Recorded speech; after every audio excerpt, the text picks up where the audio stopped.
Hello and welcome to the May Outturn Podcast with the Scotch Malt Whisky Society. Coming up, This one's called Smoke. say that again. Oh, smoke. Smoke. Smoke. It's a play on the word smoke and oak. Yeah, get that. Yeah. Smoke. Okay. Smoke. If you go to an S&W stall in Islay and there's absolutely no whiskey, Yeah. then you'll know that it's in a ditch in a lay-by somewhere because I've had to reverse.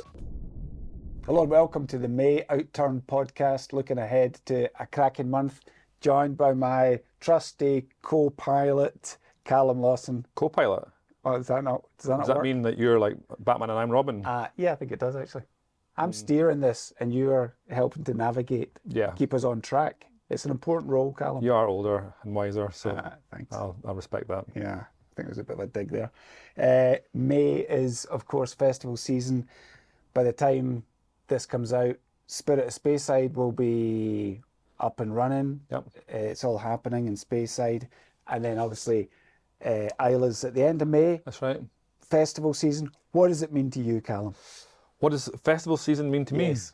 It means that people are going to get out and about in Scotland, weather dependent. Yes. Yep. We're just coming out of a miserable winter, Yeah. and it's a See lot if of they can get on a festivals. ferry. Yeah, festivals are great. You know, I mean, you know, personally, I love exploring all of Scotland, the West Coast, Highlands, and Islands. And if you can combine that with a whiskey festival, then even better. Yeah.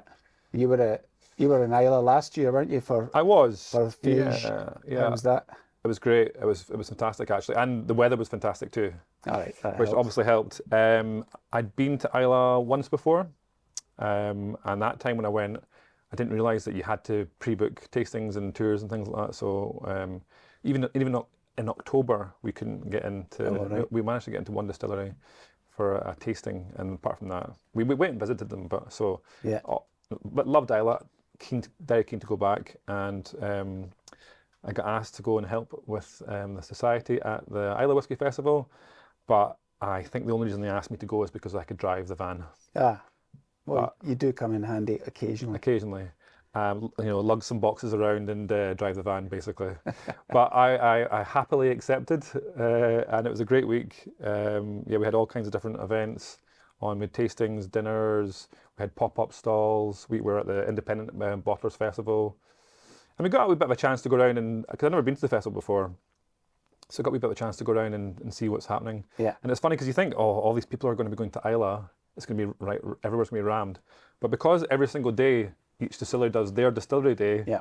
it tends to be just that place that's busy. So Yeah. everywhere else is quite quiet. I suppose so. And we weren't always necessarily at the same place that the festival days were happening. Yeah, But yeah. That's like a moving party, isn't it? Yeah. From distillery to distillery across the week. It's pretty heavy going compared to Yeah, other yeah. festivals. It's You like need a strong it's constitution. like what 10? I don't know how many days it is, but if every distillery does one, then Yeah, yeah. it's a few. Yeah, it's a full week. So yeah, you need a bit of stamina. You need to pace yourself. I have Rock Nadal at Bruichladdich. That's the kind of The Sunday is it's the always, kind of big music good kind day. of vibe to it, and we went past it just to check it out, and yeah, it was crazy. yeah. I was busy. lucky. I went on 2015, I think it was, and it happened to be Jim McEwen's last ever tasting for Bruichladdich before he retired. Okay. Subsequently, he didn't really retire because he went on to help with Ardnahoe getting set up there. Yeah. But it was his final tasting at Bruichladdich, and you know, there's so much love and affection for Jim And it McEwen. was part of the festival. Yeah, it was the final tasting on the Sunday at the open day at Bruichladdich, and you should have seen it. It was something else, you know. People from all over the world had come, and Jim was up on the podium doing the tasting Yeah. with this adoring audience. Yeah. It was really something, you know. And I got Yeah. a nice bottle that day as well. Amazing. Aye. I do think, you know, like you think we're only talking about Islay here, but all the festivals are great. But Islay is almost a bit like a pilgrimage, a mecca, Yeah. you know, for Yeah. people to visit from all over the world. You know, Yeah. growing up, you know, my sister used to go to Islay quite a lot, and I would always think, oh, sounds all right, but it wasn't until I went for myself and then got into whiskey that I realised how special it is, Yeah. and how people see it from abroad, you know, and like, Yeah, I don't think we appreciate it, do we? And I was exactly the same.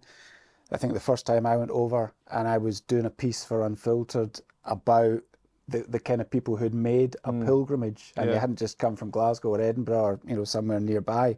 They'd come from Australia or New Zealand or China Yeah. or America, Yep. Canada, all over the place. Yeah. And it wasn't hard to find these people, to find examples to tell their story. And they were all there just like so happy Yeah. to have made it to this wee Scottish island for this specific week. You know, an unforgettable experience. Yeah, it's class. Yeah. No, that's the only whiskey festival I've been to, a proper one, regional one. I've been to sort of one-day festivals and things like that, but Yeah. I've never been to. I've got a few friends who've been to the Campbelltown one, which looks good. I think that's maybe 1 or 2 days. Yeah, Camptown's great as well. Yeah. You know, it's a smaller scale, obviously. Well, now they've got some new distilleries coming. Yeah, yeah. Perhaps the festival itself might grow a little bit there. yeah. And actually, you get some people who probably do the Campbelltown's right before Islay. Yeah. Well, I think So- a lot so- of people go down to Campbelltown. They do the festival there, just a Campbelltown malts festival. Do that and then get up and get the boat over to Islay, just to add on a few more days of Heavy whiskey going. drinking. Yeah. Heavy You're going. young enough, Calum. You Oh, could, no, you I'm could cope. definitely not. I'm over 40 now, so. Well, Duncan, you're heading over to the festival this year for the society. Neither of us are going to be there. No, I'm not allowed to go this year. You want me to step Come out? on. Tactical sub. Come You in. want to high five? You want to? Right, very good. Oh, steady on. So we're not going to be there on Islay this year. What's happening? So this is my first year as well. And it's funny, Calum, talking about the van there, because I think I might have been roped in for similar reasons. Although I don't feel so confident about it. So we'll see. If you go to an S&W stall in Islay and there's absolutely no whiskey, Yeah. then you'll know that it's in a ditch in a lay-by somewhere, because I've had to reverse on the You've been- single track road. You've lost your Yeah, job. I've no rear mirror, I've no job. We'll talk a wee bit more about the whiskey in a minute, but what's going on in terms of events on the island? Yeah, there's a lot. So I believe we've got a couple of days at the Ballygrant doing some tastings. I believe there's an evening supper there as well. Yeah, great location. Which is good. And we're rounding the week off with something very special, which you'll be able to tell us a little bit more about. We're doing a screening of the Society's first ever feature documentary Yeah. at the Macri Golf Hotel. Yeah. So yeah, really excited for that. It'd be great to see what the members think of it firsthand, and Yep. hopefully have a few drams and get my feet on the floor as well. So Yeah. no, exciting. Yeah. Well, yeah, Scotch and Sherry. It's the documentary that's coming out about, you know, the whole story of sourcing sherry casks, and we've taken it right back to the forests of Galicia to see trees getting chopped down and staves being created, going down to the cooperage in Andalusia to Jerez de la Frontera to explore that side of things, and then to the bodega to learn about sherry wine and how we work with different kinds of wine to season casks, and also going to bodegas to look at access to casks from the Solera systems, so the really old sherry casks as well. So it's a brilliant journey. Gareth was the videographer, done a fantastic job. The photography, the videography is amazing. The access we got is incredible. So yeah, it's all come together, hopefully, as an enjoyable story about Scotch and sherry. So yeah, that's what I Yeah, look out so for. I think we've got 2 screenings at the Macri. Okay. And then once Isla's wraps up, we'll then have a couple of screenings at our members' rooms, Okay. which will be, I think, at Bath Street and Queen Street as well. Okay. So there'll be a couple of different screenings. So any members, get online, Yep. get your tickets, because obviously we've not got a big view or City World. So get your tickets while they're still there. I think it should be a great experience to get a Definitely. look into this journey. See it on the big screen. Right, Duncan. And that's all I get. That's your time That's up. 2 minutes of my 15 used up. Go on back, Calum. We need you. Right, we're going to talk I've about got a some of confession though before we start this. Okay. We're talking about driving the van. I actually scraped it off a wall on the first night. Yeah, we were staying at our accommodation and it was like middle of nowhere, and I had to try and do like a 3-point turn in the van. Oh. Obviously, you don't get good visibility, and I scraped it off this old wooden fence. Did you tell anyone? No, So, this is the first time anyone's heard about it. I think I only cleaned it just before I handed it back and they didn't notice. So Oh. sorry, guys. Dodgy. It wasn't that bad. It was just a bit of a rub. Right, okay. Aye. Well, hopefully Duncan does a better job than you. Festival season is also a great reason for the society to create some special bottlings, right? And, you know, although we've got the Spirit of Speyside Festival, we've got the Islay Festival, but we don't just do bottlings from those regions. We kind of spread it around more than across those two, or Campbelltown as well. Yep. So a nice selection.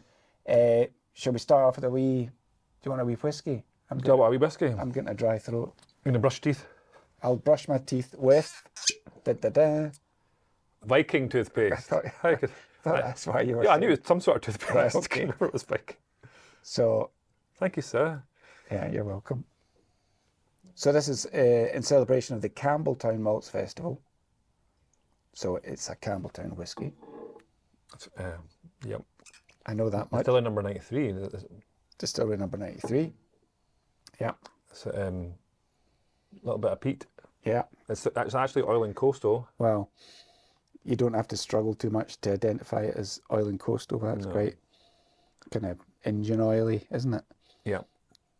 Quite. I'm a big fan of distillery number 93. Quite industrial. Yeah. Oh, I love it. Absolutely love it. It's fantastic. Sometimes, there's only three. The other distillery that's very, very popular in Campbelltown. I've heard there's another place. There's another place that's quite well known. Sometimes it could be a bit full. It's a lot more sherry and peat influence, whereas this is a bit more. It's a bit lighter in terms of peat, but it's still got that grubby coastal. Yeah, a wee bit of funk. I love it. Campbelltown funk. Yeah. That's lovely. So these are not single cask bottlings for the festival. No. What have we done? These are what we call ultra small batches. So normally single cask or have a secondary maturation, so it's been maybe 2 casks. But for these, it could be a combination of, it could be 2, 3, 4 casks put together. So they're very popular, and actually the quality is still absolutely fantastic. But there's a little bit more available. Yeah. Because when we have special releases, people want to get involved, and sometimes they can move pretty quickly. So this gives everyone a chance to try out these fabulous whiskies. Yeah. Yeah. Okay. And we're spreading it around the regions, like I say. So we've got Campbelltown. What have we got? We've got a Lowland. Like sneak round here to see what the bottles are. Yeah, Lowland's here, I think. This is it here. Yeah, 20 years old from distillery number 5. And that's the juicy oak and vanilla flavour profile, I think. Yeah. I always get confused between that and the and the light and delicate. Yeah. A bit lighter than that. Nice. Yeah. And 3 across the Highlands. Like when you say Highlands, we're covering a lot of ground, right? Yeah. Well, I know that one's Islay, so that's not that. Yeah. We've got here Take Me to the Chippy, which is an island, but in the Highlands. Yeah. Orkney. Yeah. 20 years old, oily and coastal. Okay. I think that's lightly peated as well. Okay. But that distillery is always a little bit different from your West Coast. Why are you looking at the top of that? Because you said lightly peated, but It's oil and coastal flavour profile, but I believe there is an element of peat in this one. okay. But I could be wrong. Who knows? Yeah, I bring you on for your expertise. That's That is not why you bring me on. That's Highland as well. Okay, you tell us about this one then. That's just a great whiskey. What can I tell you? Distillery 55, one of my favourites. It is a fantastic distillery. Yeah, and it's called Rhubarb and Fig Crumble. I've not seen distillery number 55 as a festival, Speyside festival release. Yeah. Did I say Speyside? Okay. I meant Highland. And there's one more for the Highlands, which is this one, 149. So this is a new distillery, as you can tell, because the number's quite high up. So we have had releases. We had some new wave releases from this distillery before. Yep.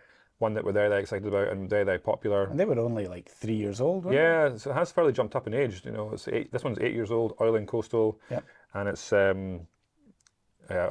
I have not tried this, but I would love to. Yeah. Furtive Gherkin. I think that's about as old as there is available from. It must be a new distillery. Yeah. Okay, we've got one bottling for Islay on the table. Tell us about that. This one's called Smoke. I'm not Smoke. Say that again. Oh, Smoke. Smoke. Smoke. It's a play on the word smoke and oak.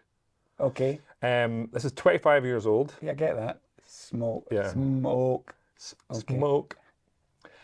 This is from distillery number 29, which is a very famous distillery, and they're very popular. But it is the one that is known for having that. From all the whiskies that come from Islay, they've all got that kind of medicinal, burnt bonfire kind of quality that they like. But this is the one that is really well known for that, and it's almost like medicinal. Yeah. And people love it for that reason. Yeah. Iodine. It's as punchy as you can get in terms of that. Burning hospitals, that Burning kind of thing. hospitals type thing, Yeah. yeah. I think that actually we're legally allowed to sell it as medicine during Prohibition. Or Yeah, you could get a doctor's note. Yeah. Yeah. Coming up. Have you ever had an underwater barbecue? Well, Is that not like a joke, the underwater hairdryer? It's uh, not an Irish invention or something like that? careful. This is 9.154, pickled in an orchard. I thought it said pickled in an armchair. That's you. A lovely selection, all rare releases, ultra small batches, so there still should be more availability than single cask, like you said. Yep. And yeah, something across the different regions, but very nice selection. Absolutely. There's always a lot of excitement about this time of year when we have these rare releases. Yes, rare releases. Okay, shall we move on? Can do. Okay, let's talk about the new Heresy small batch release. Yep. So again, it's not a single cask. Underwater barbecue, batch number 24 in our, we call it Heresy internally. It just means it's something a bit different. It's in a clear glass bottle. It's not a single cask. I think the label's amazing. Yeah. It's a great concept. Well, they've been really, really popular. They're good fun. I like them a lot. I think when we started doing them, there was a bit of nervousness that we were stepping away from the single cask ethos. Yeah. You know, with Pete Ferry was the first one we did a few years ago now. But, you know, it gives the whiskey team. It gives the whiskey team a chance to kind of experiment a wee bit, get more creative. It's just another level of variety in terms of what we release, isn't it?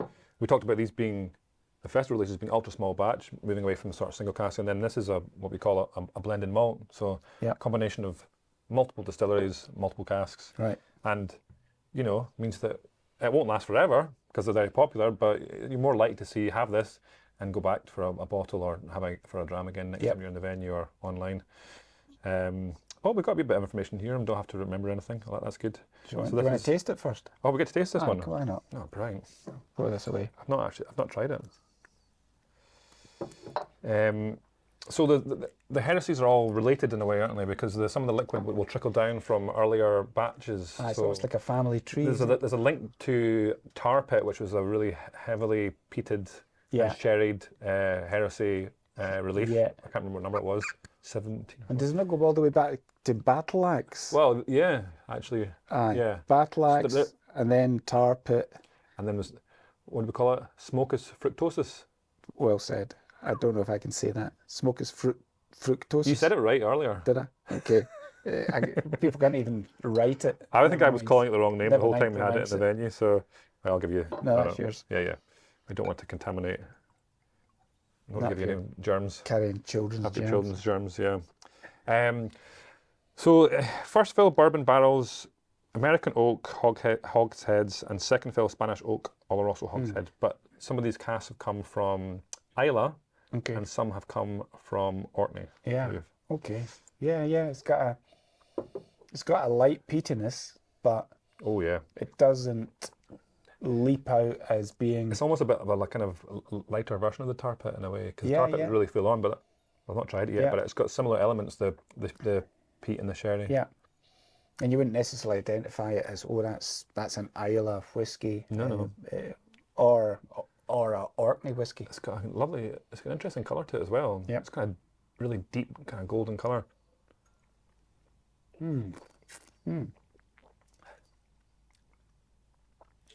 Wow. I'm not getting a lot of peat on the palate. No. I'm wondering if it's just the casks that were peated. And that's very gentle. Where the peat comes from. Very gentle, yeah. I mean, a little peat goes a long way, but that's... I'm getting more in the nose than on the palate, but that's lovely and rich as well. Yeah, it's really nice. There's a nice sweetness to it as well. Yep, certainly does. Fresh. Okay. A lot going on. So, 12 years old. Have you ever had an underwater barbecue? Well, I have... Is that not like a joke, like the underwater hairdryer kind of thing. That's not an Irish invention or something like that. The underwater toaster or something, I don't know. Careful. That's surely where it must come from, right? I do have a picture of me barbecuing in a Scottish back garden with the umbrella up. So you might as well have been underwater. Yeah, it felt like, a very typical Scottish barbecue. It was terrible.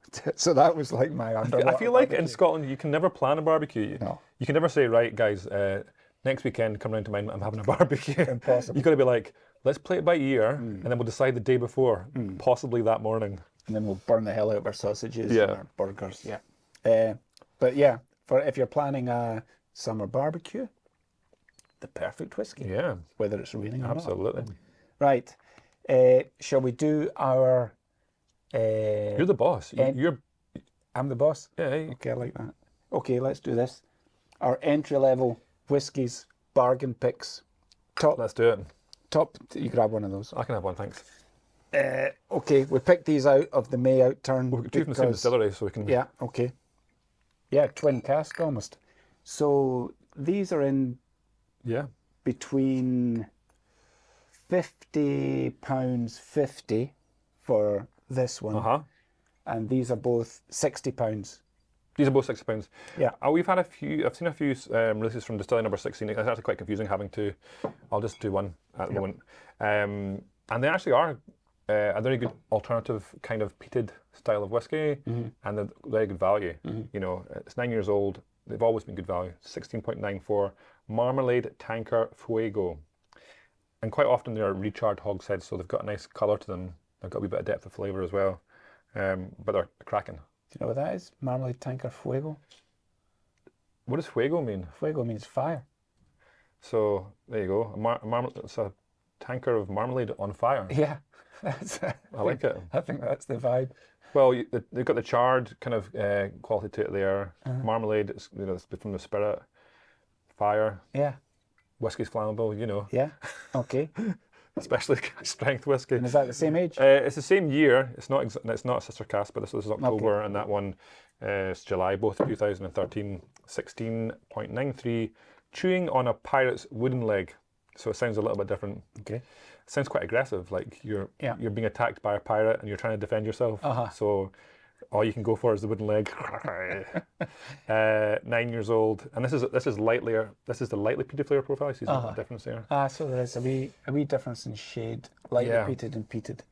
Okay. Both, I'm sure, will be fantastic. Yeah, and we've got another grain whiskey. We highlighted a couple of grains last month, didn't we? I can't remember. Well, we did. And we did. They were both £50. This one, £50 and 50 pence. 8-year-old grain, G15. I'm not going to ask you where it's from, but you know. We know that it's not too far from where we are just now, just the start of the Highlands. Yep. Not the one that's on the boundary line, but a little bit further. Yeah. And they do a lot of different types of spirit whiskey styles. Frankenstein's monster distillery. Single grain Scotch whiskey, 8 years old. Just fantastic. Tuck shop treats in an old school desk. Yeah. Nice. All right. So always good for something different with the grain whiskies. Maybe the sort of beginning of the night, a bit lighter, easier drinking. Yeah. Perfect to give somebody who's never tried whiskey before as well. Yeah. Anyway, 3 picks between £50 and £60. Can't complain about that. Not at all. A couple of other interesting bottles that we thought we'd pick out from the May Outturn. Duncan, get off your phone. This is... We're trying to do a podcast here. Is he not paying attention? You're meant to be directing us, or... I'm just making sure you're staying on track. Oh, thanks. What should we do? Fact checking. 48164. You open that one, Phil. Oh, I get to open another one. That's cool. You want me to pour? Duncan's on edge now in case we pull him up. Don't think that because now that you've stepped on this side of the camera, we'll pull you in. Don't think I'll hesitate to throw you under the bus with your van story. My van story, yeah. Well, I've just told everybody about it, so you can't really throw him under the bus. I think there's a statute of limitations on that confession that he's long enough time has passed. And they got away with it, so it's fine. Didn't do it on purpose, guys. Yeah. So we were talking about kind of unusual Speysiders and it's unconventional Speysiders. Unconventional Speysiders, and Speyside whiskies that might challenge your expectations, right? And this one seemed to fall into that category. Well, yeah, I mean, there's a big discussion about regionality in whiskey, and everyone does a little bit of everything these days, but there's certain characteristics of regions which are very true. Speyside is obviously a huge region in terms of number of distilleries, and predominantly it was well known for producing lighter, sweeter, more floral, easygoing kind of styles of spirit. But there are a few in there that are regarded as unconventional. They might be using worm tubs, or distillation might be a bit more robust, producing a thicker spirit, or different things like that. So this is just one of those that kind of goes against the grain of your association of what a Speyside whiskey would be like. And this one is 17 years old, bourbon, and then into an Oloroso butt. Deep, rich and dried fruit flavor profile. Distilling number 48164, dark fruit feedback loop. Yeah. And I've not even nosed it yet. Oh, you can get the Oloroso straight away. Oh, straight away. Cracking colour. Definitely getting the Oloroso influence straight away. It's really robust, isn't it? It's I'm full flavoured. It's like dark chocolate. Terry's chocolate orange. Oh, it's quite different on the. The orange thing, absolutely. I don't get that on the nose. Maybe a wee bit, but when you taste it, the orange. Yeah. Quite a kind of rich rummy note. That is really quite different. I suppose if someone gave that to you, you wouldn't automatically say that's a Speyside whiskey. No, definitely not. But it's fantastic nonetheless. Yeah. Quite chewy, isn't it? Okay, very good. Which one's that again? 48164, dark fruit feedback loop. Right, and we picked out one more just because it was a kind of different form of maturation. This is 9.154, pickled in an orchard. I thought it said pickled in an armchair. That's you. Is this somebody at the end of the night? So this is 14 years old. You grab that. I will pour my whiskey away. Let's go for it. And this was from a charred red wine barrique, is that it? It's, I'm not sure if it's charred, doesn't say that on it. So it's bourbon and then ex-red wine barrique. Ex-red wine barrique. So quite an unusual maturation for this distillery, which our members might be familiar with. We do quite a lot from distillery. We do have a few releases in Renine. That's one that I've purchased a few bottles of myself. You're usually a fan, quite sweet, fruity, and very approachable. Approachable. That's a good way of putting it. But this, I imagine, will be slightly different. Yeah, there's always a lot of interest when people in wine casks. You don't see them that often. I think it's because they're a bit hit and miss. Yep. They either work tremendously or they don't, and it's a risk. So, yeah, I would say this works. Well, we wouldn't be in a bottle if it didn't work. Yeah, that's true. I mean, like, further down, or earlier in the... But there's a nice kind of tannic note to it.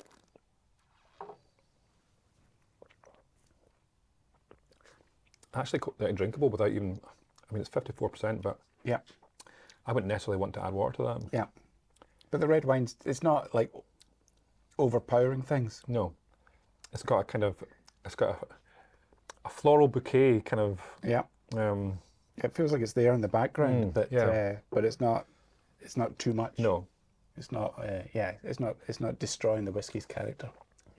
Kind of Parma violet kind of thing going on as well. Lovely. Yeah. Pickled in an orchard, 9.154. Another cracker for May's Outturn. It looks like we've had Yeah. a bit of a party here. Yeah, it looks like a party, but we've not opened them all. But yeah. We'll wait till the cameras go off and we'll get proper stock in, Richard. Is that us? Anything else to add? Any other wee festival anecdotes? I just want to say, if you're heading to any of the festivals and have a great time, don't drink and drive. Be safe. Yeah. Hope the ferries are running. Don't crash the van. Don't crash the van, Duncan. No pressure. How long have you been driving for? Long enough. Long enough to know better. Good. Right. Well, anyway, enjoy the May's festivals. Enjoy your whiskey. Yep. Cheers, Calum.